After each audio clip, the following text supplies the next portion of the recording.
Silakan. Bismillahirrahmanirrahim. Alhamdulillahirabbil alamin. Hamdan katsiran kama amar, hamdan yanbaghi li jalali wajhika wa bi sultani. Allahumma shalli ala Muhammad wa ala ali Muhammad kama shallaita ala Ibrahim wa ala ali Ibrahim wa barik ala Muhammad wa ala ali Muhammad kama barakta ala Ibrahim wa ala ali Ibrahim fil alamin innaka Hamidum Majid. Allahumma iftah lana qulubana wa alimna afdana wa dina ila siratikal mustaqim wa hikum jami'an bi tahiyyatil Islam. Assalamualaikum warahmatullahi wabarakatuh. Sahabat-sahabat sekalian yang dirahmati oleh Allah Subhanahu wa taala. Alhamdulillah sore hari ini kita bisa bermajelis bersama. Mudah-mudahan Allah limpahkan keberkahan buat kita semuanya. Dan semoga saja amal dan ibadah kita selama Ramadan ini diterima oleh Allah Subhanahu wa taala. Kita mengawali puasa ini dengan keimanan dan kita berharap kita akan mengakhirinya dengan ketakwaan. Jadi sekali lagi kita mengawali puasa ini dengan keimanan dan harapannya kita akan mengakhiri puasa serta Ramadan kita itu dengan ketakwaan kepada Allah Subhanahu wa taala. Pada mulanya adalah iman, pada akhirnya adalah ketakwaan. Kenapa demikian? Hampir sebagian besar ketakwaan menjadi solusi bagi hidup kita. Dan kalau kita merujuk beberapa penjelasan Allah Subhanahu wa taala, sekali lagi ketakwaan menjadi bagian dari solusi hidup kita. Karena dengan ketakwaan Allah akan memberikan pertolongannya untuk kita. Kalau sudah Allah tolong, kesulitan hidup macam mana yang tidak bisa untuk kita atasi. Kita yang belajar, adik-adik sekalian, sahabat-sahabat sekalian, menghajatkan ketakwaan itu karena dalam keyakinan kita, kecerdasan itu bermula dari ketakwaan kepada Allah Subhanahu wa taala. Jadi kira-kira yang sekarang baru bunek mengerjakan skripsi, kita amat menghajatkan ketakwaan pada Allah Subhanahu wa taala. Kata Allah Subhanahu wa taala, lihat di surat Al-Baqarah, wattaqullah wa yu'allimukumullah. Bertakwalah kalian kepada Allah, maka Allah akan mengajarkan banyak hal kepada kalian.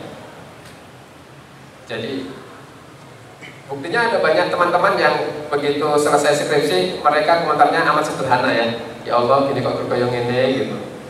Itu mau gaya berskripsi ya. Tapi sekali lagi ada banyak yang seperti itu. Kita seringkali terasa bunek, terasa buntu pada ide, gagasan, dan pemikiran. Dan dalam situasi seperti itu kita menghajatkan ketakwaan. Ini Ramadan, maka menjadi ruang yang cukup baik bagi kita untuk meningkatkan ketakwaan kita kepada Allah Subhanahu wa taala.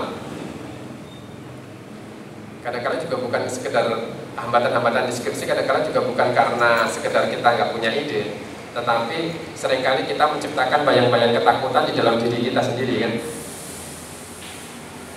Jadi orang berada pada titik nadir keputusasaan gitu. Dan itu bagian dari keyakinan kita pada Allah Subhanahu wa taala. Berapa banyak di antara kita yang untuk mendatangi dosen saja kita merasa khawatir luar biasa, ya Allah nanti digetak kepiye, disengeni kepiye gitu. Kita menciptakan bayang-bayang ketakutan. Padahal ketika kita sepenuh keyakinan untuk mendobrak itu, rupa-rupanya segenap ketakutan kita itu ya sekedar bayang-bayang saja, tidak seperti kenyataan yang benar-benar kita hadapi. Mas Aziz baru saja ujian skripsi. Awalnya bayang-bayang ketakutannya luar biasa. Aziz saja bisa lulus gitu ya. Bukan karena Aziznya, tapi karena Allah kasihkan banyak pertolongan buat Aziz gitu. Mudah-mudahan saja kelulusannya menjadi keberkahan. Makanya sering saya katakan, antum semuanya nggak usah khawatir. Orang mengatakan, ya Allah kayak lulusnya telat gitu. Kebaikan itu tidak diturunkan di awal maupun di akhir. Yang lulus awal tidak mesti terus lebih baik, sebagaimana juga yang lulus belakangan belum tentu itu keburukan. Jadi Ini kan sekedar jadwal kita saja kan ya, Aziz ya. Iya. Jadwalnya Aziz lebih akhir dibandingkan dengan yang lainnya. Tapi apakah yang jadwalnya lebih akhir lebih buruk? Belum tentu juga. Kira-kira begitu saja gitu kita memahaminya. Sekali lagi kita menghajatkan ketakwaan bagi yang sekolah, karena Allah Subhanahu wa taala menjelaskan wattaqullah wa yu'allimukumullah. Bertakwalah kalian kepada Allah, niscaya aku akan ajarkan banyak hal pada kalian. Itulah sebabnya Ibnu Taimiyah setiap kali merasa mengalami kebuntuan, beliau berusaha untuk beristighfar kepada Allah Subhanahu wa taala. Karena apa? Karena dengan cara seperti itu, jumlahnya berapa kata Ibnu Taimiyah? Bisa 1000 kali dia lakukan, bisa kurang atau bisa lebih.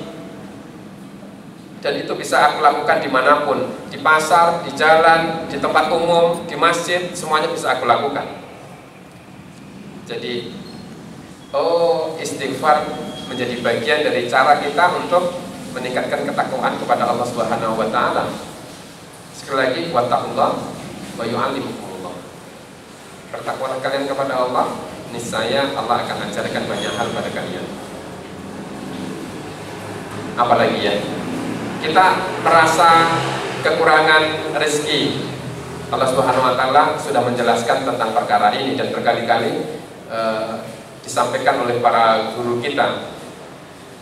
Begitu kita bertakwa pada Allah, Allah akan turunkan kepada kita rezeki min haitsu la yahtasib, dari arah yang tidak pernah disangka-sangka, dari arah yang tidak pernah diduga-duga sebelumnya. Siapa di antara antum yang ketika mau kuliah merasa bingung nanti biayanya dari mana? Orang tua kita mengkalkulasi, engko dodolan pite, ora popolah sekolah wae, engko tak jualan ayam. Nanti ayam akan saya pelihara, nanti bapak tak pelihara ayam lah. Nanti kalau kamu pulang tak belikan, tak jualkan ayam. Tapi sepanjang kita kuliah, ternyata ada jalan yang tidak pernah kita sangka-sangka. Bapak juga tidak pernah beternak ayam, karena setiap kali beternak mati kabeh gitu. Lalu jalannya di mana? Nggak tahu. Ketika saya mau kuliah, saya diwanti-wanti oleh tetangga yang guru yang dulu pernah kuliah di sini. Sudahlah, nanti kamu masuk saja ke Kopma UNY biar dapat penghasilan. Begitu saya mau masuk ke Kopma UNY, saya mikir-mikir penghasilan macam mana ini? Katanya kok nggak meyakinkan banget gitu. Sampai akhir kuliah saya tidak pernah memasukkan diri saya dan mendaftarkan diri saya di Kopma UNY gitu. Jadi kadang-kadang kita membuat kalkulasi, tetapi Allah mencarikan jalan keluar yang tidak pernah disangka-sangka. Teman-teman mau kuliah S2, mikir biayanya dari mana, daftar beasiswa, enggak keterima, termasuk dalam daftar orang-orang yang tidak diterima beasiswa. Sudah putus asa, tiba-tiba teman kita mengatakan, nama kamu ada loh di daftar beasiswa. Nggak mungkin, kemarin saya dapat surat resmi tidak diterima kok beasiswanya kok. Ada, beneran ada, sekarang ada. Kok bisa ada coba? Begitu teman-teman datang ke pendidikan, ternyata nama itu ada. Jadi seringkali kita sudah, orang Jawa bilang maido Gusti Allah, tiba-tiba Allah kasihkan jalan yang tidak pernah kita sangka-sangka. Kenapa? Yang slotnya tadi semestinya diambil oleh orang yang bisa diterima beasiswanya, ternyata beliau tidak melanjutkan lagi, lalu slot itu diisi oleh kita. Jadi min haitsu la yahtasib, dari arah yang tidak pernah disangka-sangka sama sekali. Jadi sahabat-sahabat sekalian, sekali lagi ada banyak hal yang bisa kita selesaikan dengan ketakwaan kepada Allah Subhanahu wa taala. Nah, sekarang bagaimana kita, persoalannya sekarang bagaimana kita mengisi Ramadan kita itu menjadi lebih produktif. Bagaimana kita mengisi Ramadan kita menjadi jauh lebih produktif. Kita mengawali saja dari hadis-hadis yang sudah sering disampaikan oleh guru-guru kita ya. Redaksional hadisnya hampir sama.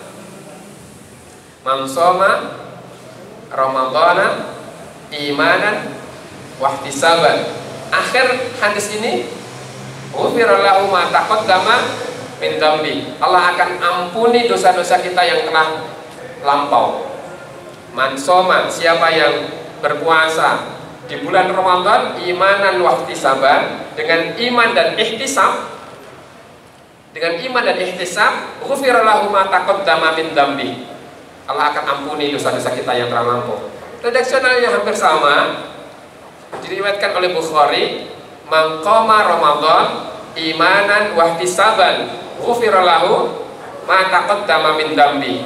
Siapa yang berdiri qiyamul lail di waktu malam bulan Ramadan imanan wa ihtisaban, dengan iman dan ihtisab, ghufira lahu ma taqaddama min dambi. Kira-kira gini ya. Bagian pertama itu adalah amal. Amalnya bisa puasa, bisa qiyamul lail. Bagian yang kedua, redaksionalnya yang sama, syaratnya imanan wa ihtisaban, dengan iman dan ihtisab. Hasilnya semuanya sama, ghufira lahu ma taqaddama min dambi. Ghufira lahu ma taqaddama min dambi itu urusan Allah Subhanahu wa taala. Karena yang mengampuni adalah Allah Subhanahu wa taala. Tapi kita bicara pada dua yang di awal. Ini ada amal, yang disebutkan adalah puasa dan qiyamul lail. Tetapi menurut saya dia bisa apapun yang bisa kita isi selama bulan Ramadan. Bisa puasa, bisa qiyamul lail, bisa tilawah, bisa sedekah, bisa i'tikaf, bisa apapun. Tetapi syaratnya tetap, yaitu imanan wa ihtisaban, dengan iman dan ihtisab. Sekarang sahabat-sahabat sekalian, kita bicarakan yang syarat ini. Ada iman, ada ihtisab. Karena ini menjadi syarat kita untuk ghufira lahu ma taqaddama min dambi. Kita diampuni dosa-dosa kita yang telah lampau itu, asalkan kita memasuki dan mengisi Ramadan itu dengan amal-amal yang dilandasi iman dan ihtisab. Ihtisab itu kita menghitung-hitung, menghisap terus menerus semenjak awal kita memasuki Ramadan hingga akhirnya. Sekarang kita bicarakan yang pertama terlebih dahulu, ya sekalian, sahabat-sahabat sekalian, tentang keimanan itu. Iman itu dinyalakan oleh dua hal agar dia bisa menjadi amal. Sekali lagi, iman itu digerakkan oleh dua hal agar dia bisa menjadi amal. Yang pertama adalah sakofah, yang kedua adalah iradah. Yang pertama adalah pengetahuan dan ilmu, yang kedua adalah kemauan. Al-iradah, kemauan. Ada pengetahuan, tidak ada kemauan, pasti dia tidak akan menjadi amal. Ada pengetahuan, tidak ada kemauan, dia tidak akan menjadi amal. Dia hanya menjadi pengetahuan saja. Makanya berapa banyak orang yang kalau dinasihati jawabannya khas orang yang punya pengetahuan tetapi tidak punya kemauan. Pakde mbok sholat, Allah aku ya wis ngerti. Jadi jawaban aku ya wis ngerti itu menunjukkan kalau seseorang itu punya pengetahuannya tetapi dia tidak memiliki kemauannya yang cukup kuat. Sekarang di Ramadan yang Allah menjelaskan, Rasul juga menegaskan bahwa setan-setan dibelenggu. Apakah ketika kita melakukan ibadah terus enteng gitu? Teman-teman, enteng nggak membaca Quran gitu sekarang hari-hari ini? Atau sudah mulai berat banget? Lebih enteng mana, tidur dengan baca Quran? Lebih berat menyangga kepala ya daripada baca Quran ya. Karena selama ini kita agak sulit untuk menyangga kepala kita, mesti langsung tertidur. Meskipun suasana ibadah itu amat kuat, pada prakteknya kan kita juga berat juga untuk melaksanakan amal-amal ibadah di bulan Ramadan. Bahwa lebih enteng dibandingkan di luar Ramadan, iya, tetapi pada prakteknya kita juga merasa berat juga. Berapa banyak di antara kita yang ketinggalan, keteteran untuk sholat subuh berjamaah di masjid karena selepas sahur kita langsung terlelap tidur gitu. Dibangun ke sama ibunya gitu, sis tangis. Wah. Jadi sama-sama sekalian, kenapa ada pengetahuan tapi tidak ada kemauan yang cukup kuat? Jadi kalau toh suasana itu sudah dibangun, setan-setan dibelenggu, tapi kita nggak punya kemauan, yang menjadikan berat itu adalah diri kita sendiri. Kira-kira gini ya, antum punya sepeda, jalan dari tempatnya Buning ke depan masjid, ini semuanya sudah halus. Pikiran kita, oh kalau jalannya halus, kita akan mudah cepat sampai ke depan masjid dengan naik sepeda. Tapi rupa-rupanya sepedanya tetap aja ngadal gitu, nggak bisa jalan. Kenapa? Persoalannya bukan pada jalannya yang sudah halus, bukan pada hambatan-hambatannya yang sudah dihilangkan, tetapi memang persoalannya ada di sepedanya sendiri. Mungkin bannya ya gembos gitu, atau daya kayu teman-teman itu memang sudah nggak ada. Daya kayu itulah namanya kemauan. Meskipun jalan itu sudah amat ratanya, daya kayu kita itu tidak ada, sulit kita untuk menjalani, melewati jalan itu dengan cukup baik. Bisa difahami ya maksud saya? Jadi sahabat-sahabat sekalian, ada banyak di antara kita yang pengetahuannya cukup, tetapi kemauannya tidak ada. Maka keimanan kita tidak menghasilkan amal yang sahih. Saya sering menyampaikan kan, berapa banyak di antara kita yang membaca Quran hari-hari ini di bulan Ramadan sekalipun, yang lebih banyak menghitung berapa jumlah halaman yang harus kita baca dibandingkan dengan membacanya. Siji, loro, telu, papat, lima. Ya Allah, masih 15 lembar lagi untuk satu juz. Padahal wis kerongkongan wis piye. Kita lebih banyak menghitung berapa jumlah yang harus kita bacakan daripada membacanya gitu. Terus akhirnya putus asa. Wes lah kita ora ben ngoyo-ngoyo amat, Allah Maha Tahu lah gitu.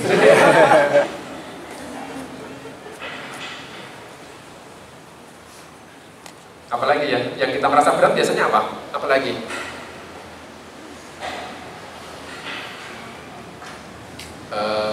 Salat rawatib. Saya ke beberapa masjid, hampir nyaris lebih banyak jamaah yang tidak rawatib dibandingkan yang rawatib. Padahal saya yakin juga keutamaan rawatib itu mereka pahami juga kan. Tapi habis salam, hampir sebagian kita langsung fasih untuk membuka HP dibandingkan untuk wirid dzikir dan apalagi nanti rawatib. Begitu. Assalamualaikum. WA terakhir kan. Jadi sahabat-sahabat sekalian, betapa banyak di antara kita punya pengetahuan, tetapi karena nggak punya kemauan, rawatib saja menjadi amat berat.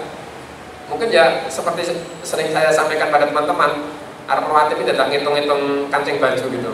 Itu rawatib orang rawatib. Ya Allah, rawatib ya. Dari kancing baju saya, alhamdulillah isi siji ora. Jadi ini sekedar contoh bahwa kita membutuhkan kemauan.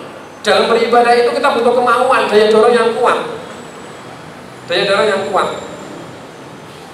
Tapi yang kedua, ada kecenderungan kalau ada kemauan yang meluap-luap, tidak didasari oleh pengetahuan dan ilmu yang baik, maka kita tidak akan menghasilkan amal yang sahih.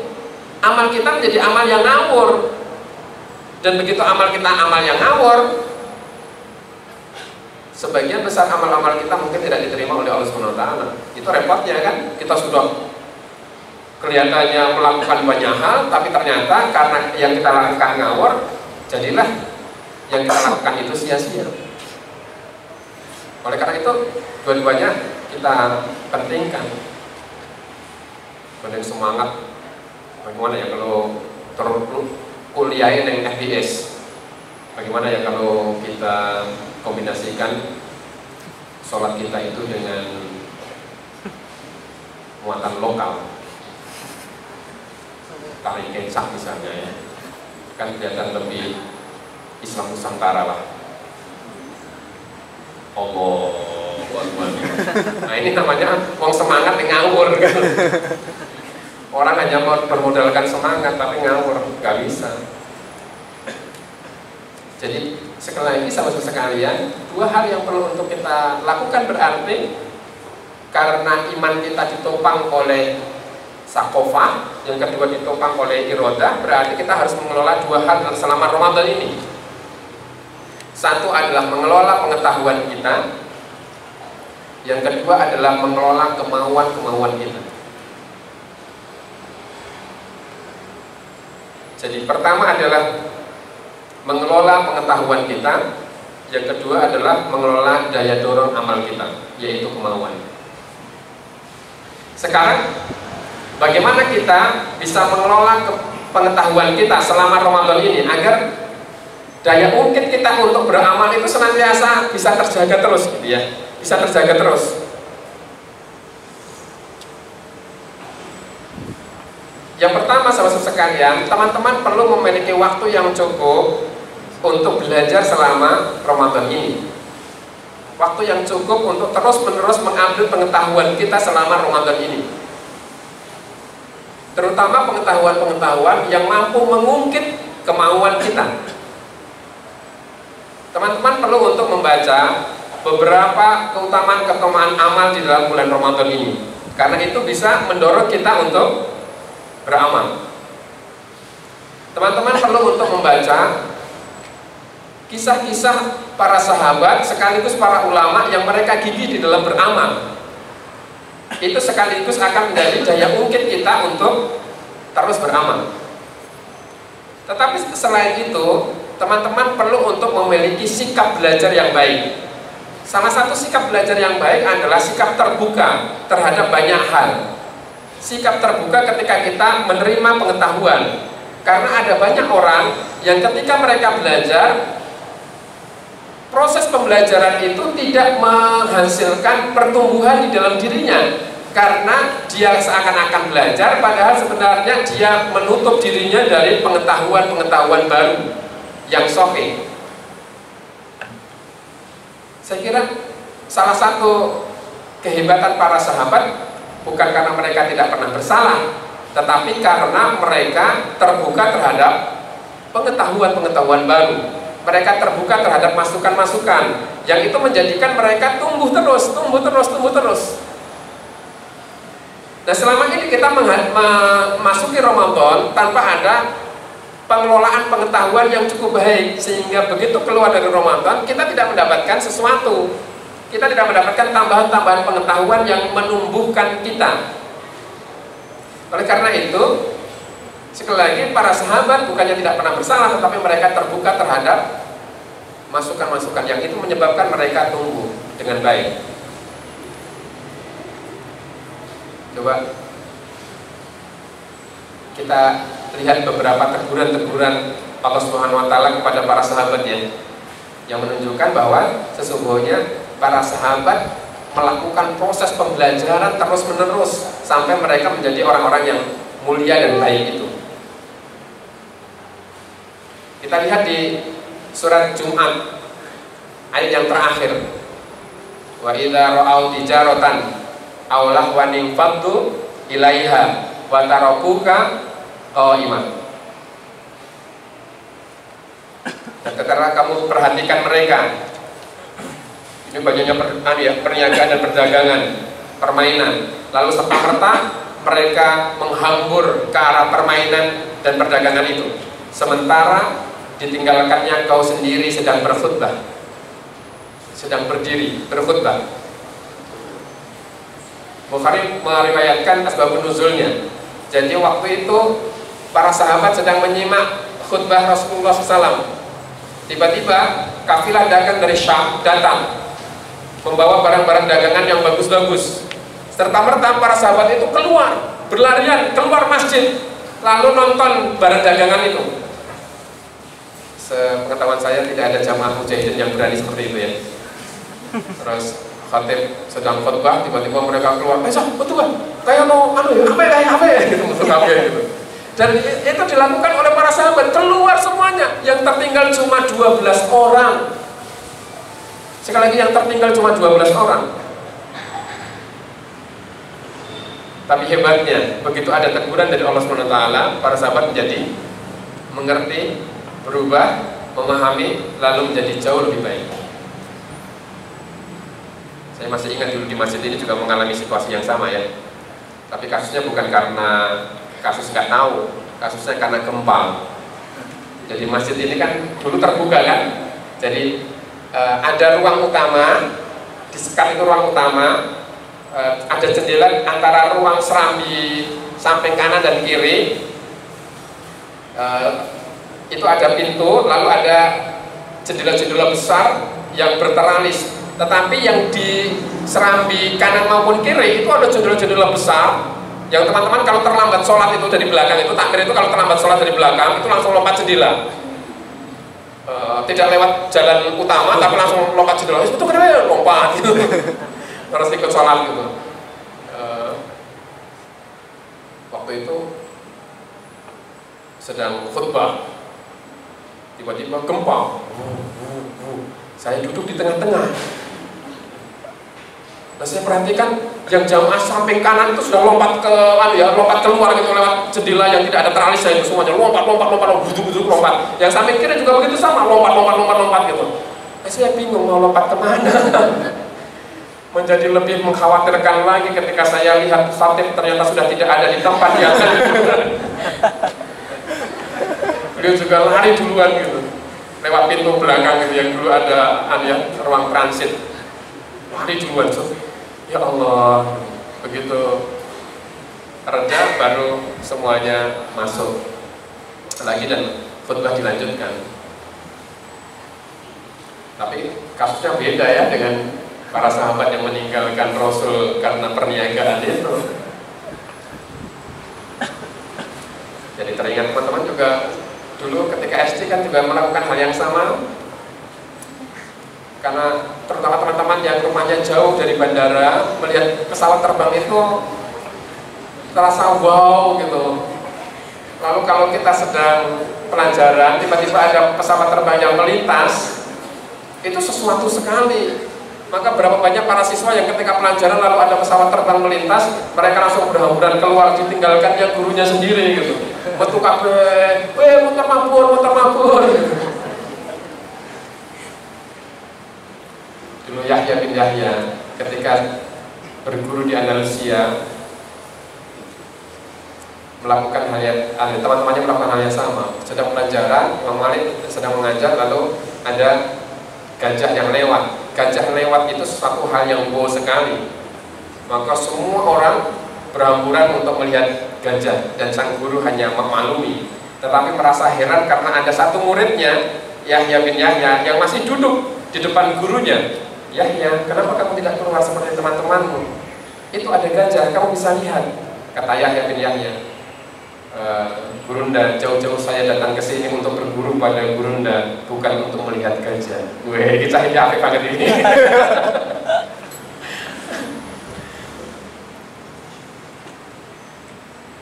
Jadi keterbukaan, lagi-lagi keterbukaan.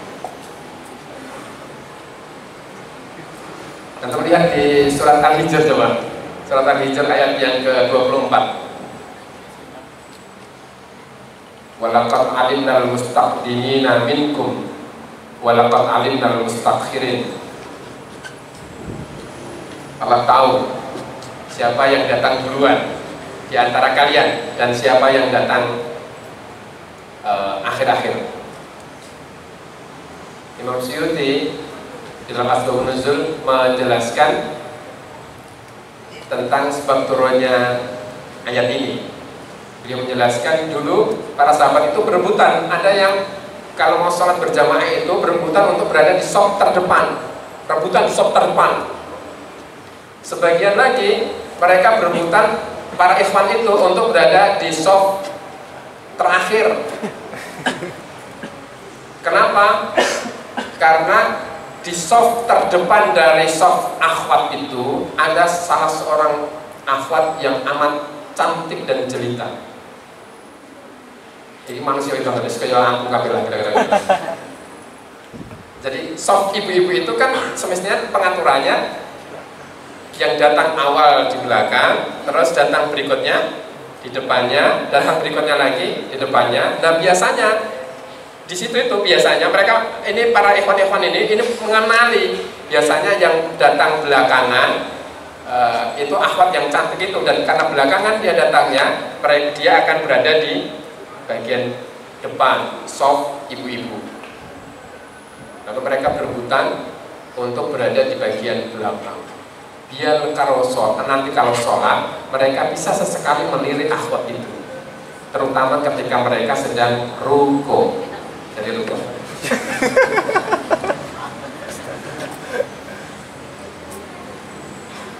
Antum kan nggak punya kelakuan kayak gitu kan? Karena sulit, akhwatnya di atas.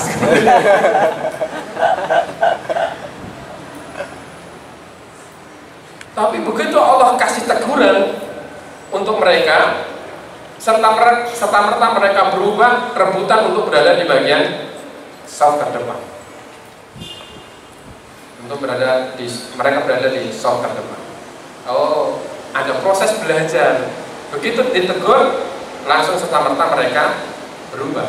Karena ada banyak di antara kita yang ketika ditegur oleh orang lain, kita tidak berubah, kita malah marah.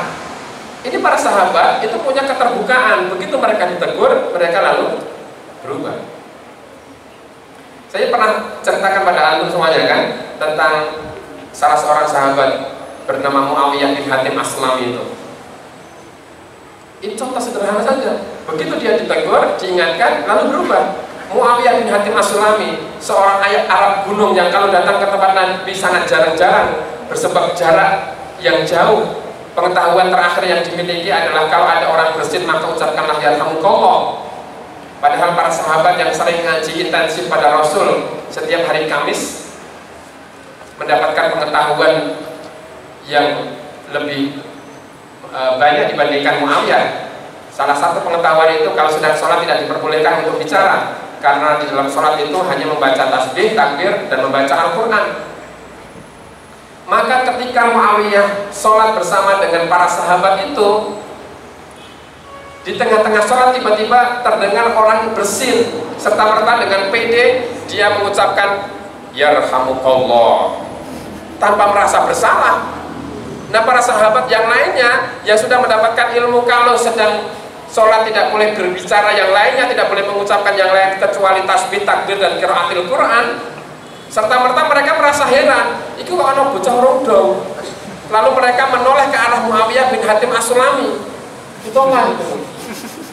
Lihat hadis riwayat Muslim pada bab tidak diperkenankannya bicara pada saat sholat. Sekarang antum kalau menjadi Muawiyah bin Hatim As-Sulami, kita mikirnya kita itu bener gitu, yarhamukallah. Terus orang-orang pada menoleh dan melihat kita kira-kira di tengah-tengah sholat, kira-kira teman-teman akan melakukan apa? Ayo bingung loh. Maka Muawiyah pun juga bingung. Dilirik lagi. Nah ini para sahabat itu mau menjelaskan kan juga bingung juga. Mereka sudah ngerti kalau bicara nggak boleh. Akhirnya mereka menggunakan tangannya untuk menepuk paha. Itu isyarat, diamlah, diamlah. Tapi Muawiyah tambah bingung lagi. Ada proses, dan itu bagian dari pembelajaran. Dan perhatikan hasil dari proses pembelajaran itu. Perhatikan hasil dari proses pembelajaran itu ya sekalian.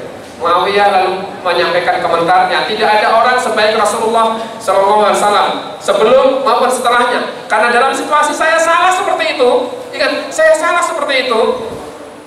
Saya tidak pernah dihardiknya, saya tidak pernah dimarahinya, saya tidak pernah dibulinya. Canggunok makanya ngaji sing ngempeng, nggak pernah. Apa yang dilakukan dalam kenangan Muawiyah bin Hatim As-Sulami, Rasul waktu itu hanya menyampaikan, Muawiyah kalau sedang sholat jangan bicara. Fa innama hiya tasbih wa takbir wa qiraatul Quran. Karena sesungguhnya sholat itu membaca tasbih, takbir, dan membaca Al-Quran. Berkesan betul rupanya cara Nabi untuk mendidik para sahabat itu. Begitu saya membaca hadis ini, saya teringat pengalaman dulu ketika di desa saya ya, Ramadan begini, sholat maghrib, tiba-tiba simbah-simbah di belakang itu komentar gara-gara lampu mati, mati. Lalu komentar, PLN kok ganggu wong sholat. Karena dia komentar sampainya, lalu mengingatkan pas sholat itu juga, Mbak, dia sholat orang lain ngomong. Malah menjadi dialog gitu. Yesus. Yang semestinya aman, malah juga komentar. Untung aku menang lah. Ya kalau itu pahami dengan cinta ya. Orang yang tidak mengerti pahami dengan cinta. Itu belum yang lain ya.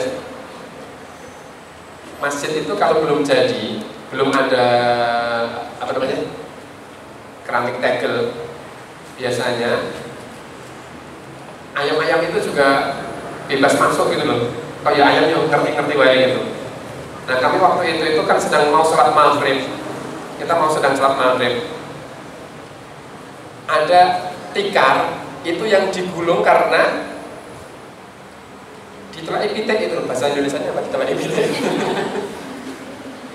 Ada kotoran ayamnya di situ, lalu digulung biar tidak digunakan untuk sholat. Tapi orang yang jadi mau masbuk itu tidak mengetahui, dikiranya itu digulung biar bersih. Maka mau ini sudah sholat sudah jalan gitu, dia gelar lagi tikar itu. Simbah-simbah itu, saya masih beli sekarang sudah almarhum, itu langsung komentar di belakang, ojo, gue udah kena epitet gitu. Dia ngomong ketika sholat itu ya. Mungkin itu refleks ya, saking cintanya sama orang biar sholatnya benar, dia sendiri malah salah gitu.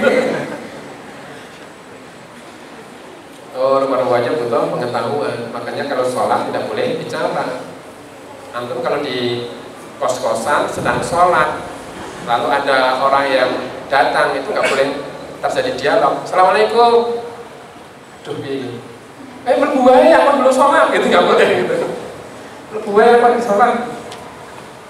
Jadi terbuka terhadap masukan.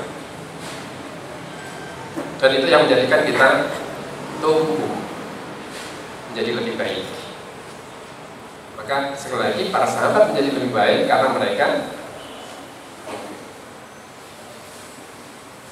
Oleh karena itu, sahabat sekalian, sekali lagi para sahabat tidak lepas dari nasihat, tapi yang menjadikan mereka baik karena mereka mau terbuka. Anda masih ingat nasihat Rasul pada Ibnu Umar dengan gaya sindiran? Sebaik-baik orang adalah Ibnu Umar kalau dia konsisten untuk qiyamul lail.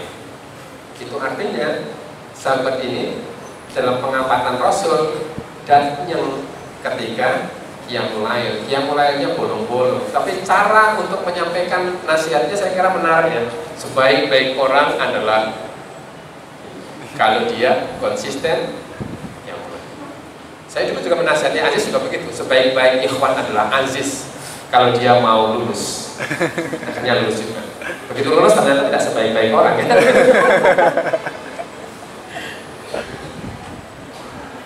Satu, mengelola pengetahuan kita.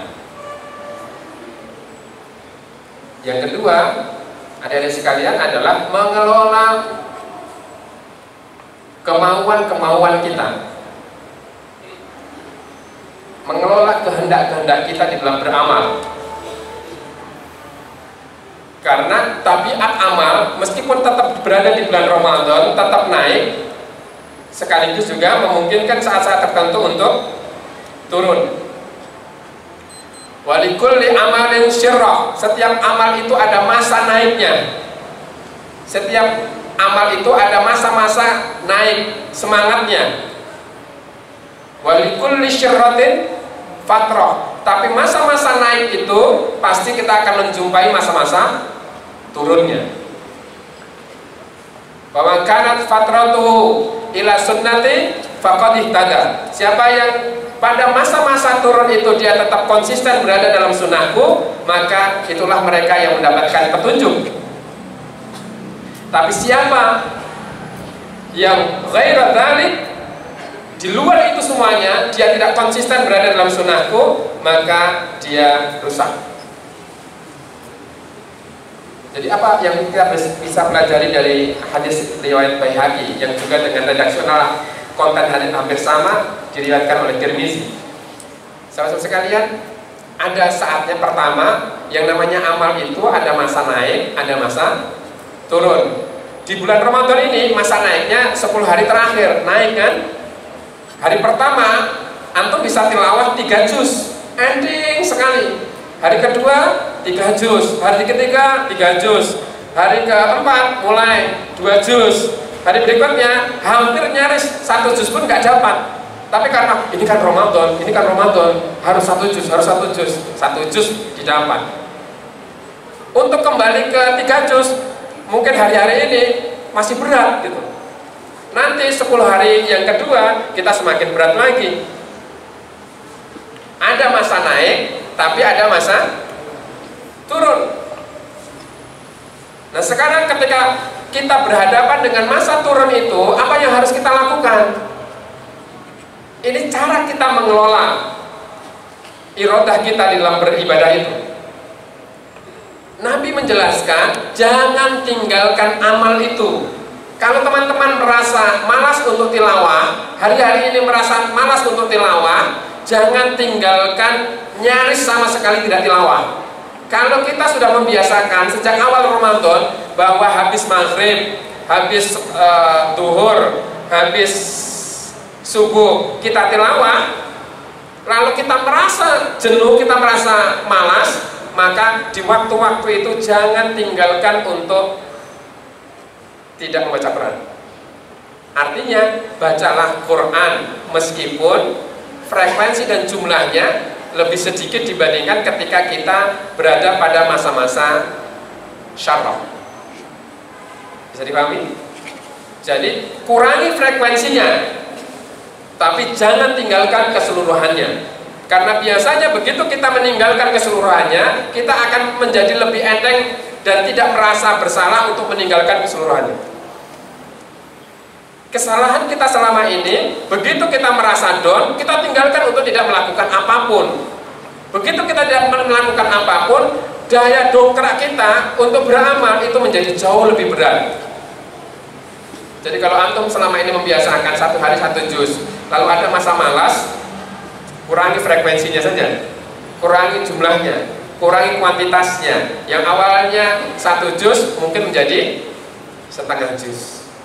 Yang awalnya setengah juz mungkin menjadi 10 halaman. Sama artinya ya, setengah juz. Tapi jangan tinggalkan keseluruhannya. Karena begitu meninggalkan, antum semuanya, kita semuanya akan menjadi lebih berat untuk mengawali. Itu persis seperti halnya teman-teman bimbingan skripsi. Jadi KPK mau kok bimbingan skripsi. Kita menjadi berat untuk bimbingan ketika kita off, iya kan? Begitu kita begitu kita off lama, untuk memulainya itu jauh lebih berat. Yang bisa kita lakukan adalah mengurangi frekuensinya, tapi keajegannya itu tetap teman-teman jaga. Pokoknya teko terus gitu. Meskipun nggak ada apa-apa, nggak ada progres sama sekali, sepenting ngetok gitu. Ya kita bimbingan, Prof, maaf, belum ada progres menarik. Oh ya pokoknya ini jagungan. Alhamdulillah, setengah orang, ya kok poda. Tapi begitu kita off, biasanya kita memulainya menjadi lebih berat. Kira-kira begitu juga kita dalam beramal. Teman-teman lama sekali off, tidak ke masjid, tidak sholat berjamaah di masjid para ikhwan, antum untuk memulainya lagi itu butuh energi yang luar biasa. Dan biasanya ada-ada saja yang menjadikan kita off, lalu kita menikmati proses-proses ke-offan itu. Jadi kurangi jumlah, tapi jaga terus ritmenya. Teman-teman bisa kurangi jumlahnya, tapi jaga terus ritmenya. Karena masa itu masa yang wajar, naik turun, naik turun. Yang kedua, sahabat-sahabat sekalian, kuatkan daya dorongnya.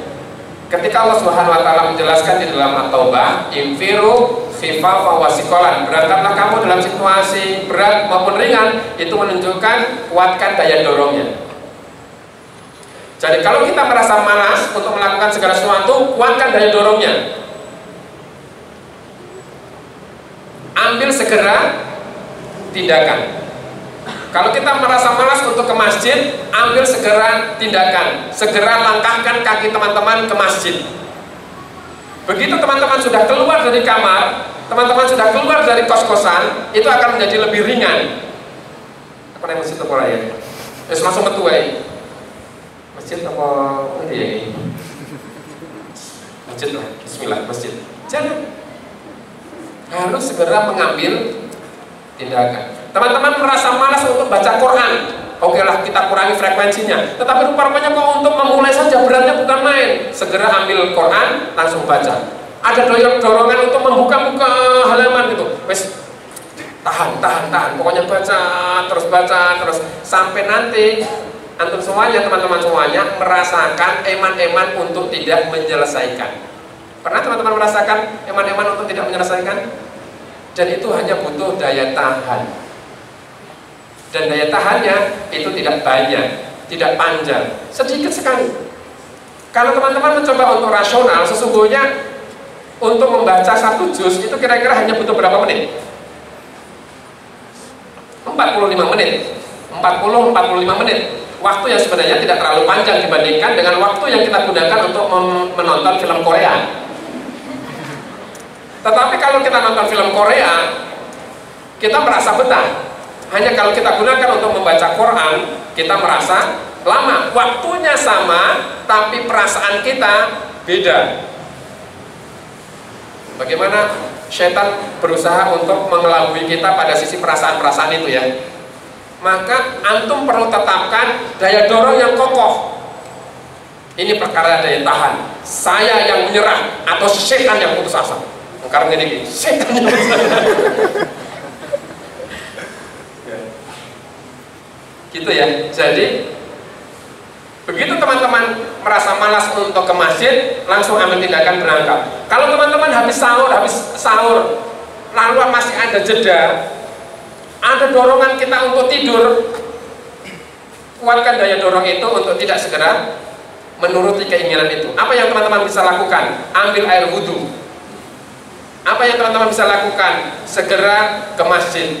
Wah, kita mikir-mikir isi suwe, aku malah kon agan lah, suaraku elek. Just pas waktunya agan terus neng Thailand. Tapi harus ada ambil segera tindakan di masjid, baca Quran. Sahabat sekalian, saya mencoba untuk di rumah itu bersama dengan bapak-bapak yang di masjid. Biasanya ada dorongan kita habis subuh itu, habis mendengarkan kultum, kita langsung berhamburan pulang. Ingat, begitu antum pulang, dorongan untuk tidur itu jauh lebih besar dibandingkan ketika antum tetap bertahan di masjid. Kurang lebih 45 menit, antum mendapatkan satu juz, selesai pula masuk waktu syuruk untuk sholat syuruk. Antum sholat 2 rakaat yang nilainya sama seperti antum berangkat umroh. Begitu selesai, antum pulang. Begitu nanti sampai di kos-kosan, ada dorongan teman-teman pasti untuk tidur, ya kan? Begitu tidur, insya Allah nanti bablas ketemu jam 10. Nah, apa yang harus kita lakukan? Segera ambil tindakan, ambil tindakan. Ada sendal, sepatu teman-teman kita berjajaran, berserakan, ditata. Depan kos-kosan kita penuh dengan rerimbun, sukete wis tuwo-tuwo, cabuti. Pokoknya harus ada aktivitas. Begitu ke kamar mandi, ya Allah, ini kok pakaian teman-temanku belum dicuci. Wah, kacanya seneng banget gitu. Jadi ambil segera, kira-kira kuncinya ambil segera tindakan, ambil segera tindakan, ambil segera tindakan. Harus punya aktivitas yang menjadikan amal kita itu produktif. Nah, yang ketiga, cara kita untuk mengelola kemauan-kemauan kita adalah bersamalah dengan orang-orang saleh.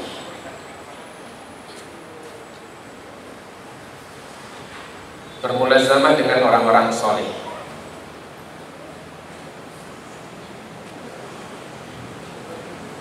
Karena sesungguhnya kebersamaan dengan orang-orang saleh itu menjaga keistiqomahan kita. Ya ayyuhalladzina amanu taqullaha wa kunu ma'as-shadiqin. Ya orang-orang yang beriman, bertakwalah kalian kepada Allah Subhanahu wa taala dan bersama dengan orang-orang yang siddiq, orang-orang yang saleh. Artinya ketakwaan kita itu akan lebih terjaga dan memungkinkan untuk tumbuh dan bermekaran ketika kita bersama dengan orang-orang saleh. Nah, kira-kira itu sahabat-sahabat sekalian. Tapi begini, bersama dengan orang-orang soleh itu memang tidak menyenangkan. Jadi bersama dengan orang-orang soleh itu tidak menyenangkan. Imam Ahmad menyampaikan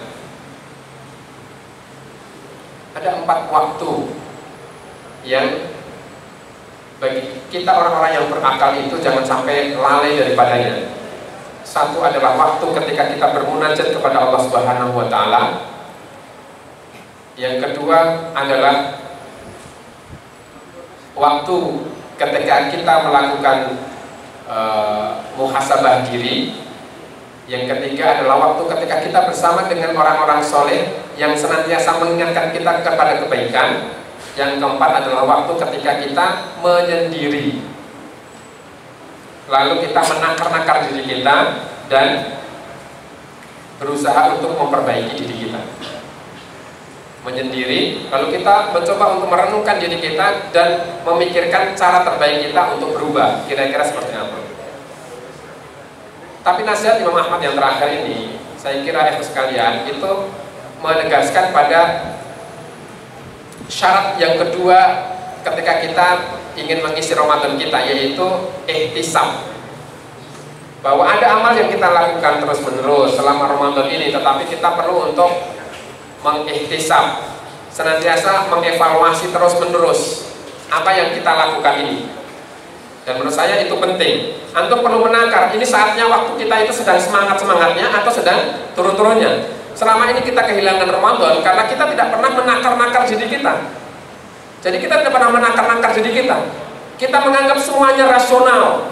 Kita menganggap semuanya baik-baik saja. Kita menilai bahwa semuanya oke-oke saja. Padahal sebenarnya kita sudah menjauhi Ramadan ini, memasukinya dengan keimanan dan keluar daripadanya tidak dengan ketakwaan. Jadi kita perlu untuk menakar-nakar. Begitu tilawah kita sudah mulai surut, ini ada sesuatu hal yang harus kita dorong. Tapi selama ini sebagian besar kita tidak pernah menakar dan menilai-nilai itu. Kalau antum mau sholat di masjid, sudah terdengar azan, dan antum belum pernah siap untuk ke masjid dengan penuh kerinduan, tiba-tiba ketika azan itu ada saja alasan untuk tidak segera ke masjid, dan itu kelihatan rasional. Misalnya antum buru-buru ke toilet, begitu antum buru-buru ke toilet, awalnya tidak ada keinginan untuk buang air besar. Tiba-tiba begitu di dalam toilet antum harus buang air besar. Ya Allah, terserah buang air besar atau kecil terserah teman-teman lah, kira-kira gitu ya. atau buang air besar tapi kecil-kecil ya sama aja. Tapi kita dibikin berlama-lama berada di dalam toilet. Kita menganggapnya itu kebutuhan, padahal bisa jadi itu adalah jebakan. Bisa dipahami ya? Berapa banyak di antara kita begitu maghrib kita berasik-asik untuk malah ke kamar mandi, bukan memenuhi panggilan Allah SWT ke masjid, tapi kita malah mandi. Begitu kita mandi, tiba-tiba sudah terdengar qomat. Begitu kita terdengar qomat, mulailah kita masang rasional. Kalau saya segera berangkat ke sana, kita setelah berapa rakaat. Begitu sampai di sana, pasti sudah selesai. Ayolah neng omah wae. Jadi semuanya kelihatan rasional. Padahal semuanya itu menjauhkan kita secara tidak sadar. Hari-hari ini mungkin antum akan menghadapi ajakan-ajakan untuk buka bersama.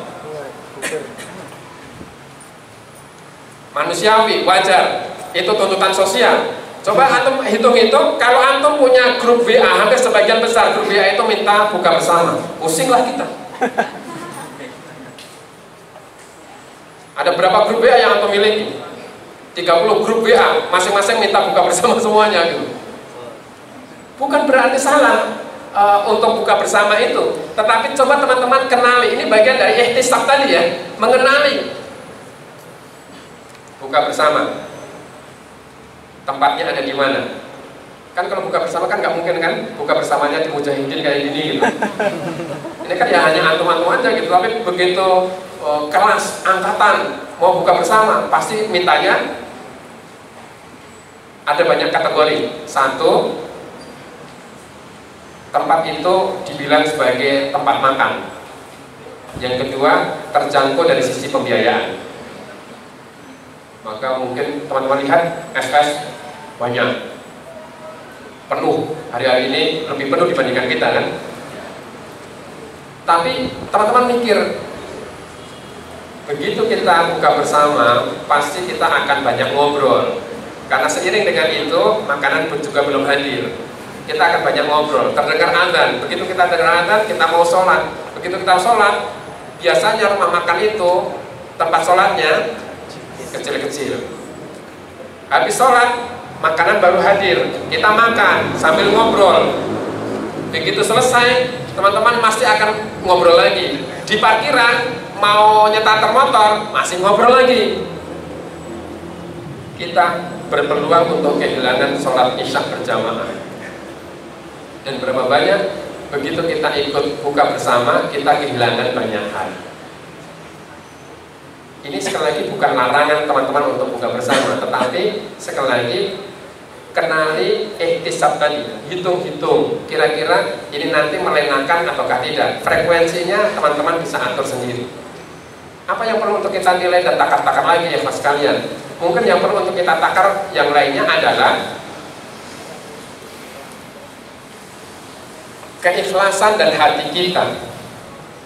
Boleh jadi Allah akan kasihkan antum waktu yang luar biasa banyak untuk melakukan ibadah selama bulan Ramadan ini. Antum tidak pernah bolong untuk sholat berjamaah di masjid. Antum tidak pernah surut tilawah. Antum bisa menyelesaikan berapa juz dan sebagainya. Hati-hati ketika kita perlu menakar hati kita. Jangan sampai timbul petikan, ya Allah, konco ya, aku khatam ping 3. Ya Allah, urung rampung. Masya Allah, waktunya digunakan untuk apa saja? Pasti untuk tidur. Terus bayangkan sekarang muamal sudah dipenuhi oleh orang. Semestinya kan kita gunakan untuk iktikaf, untuk macam-macam gitu ya. Jadi kita sibuk untuk menilai orang lain.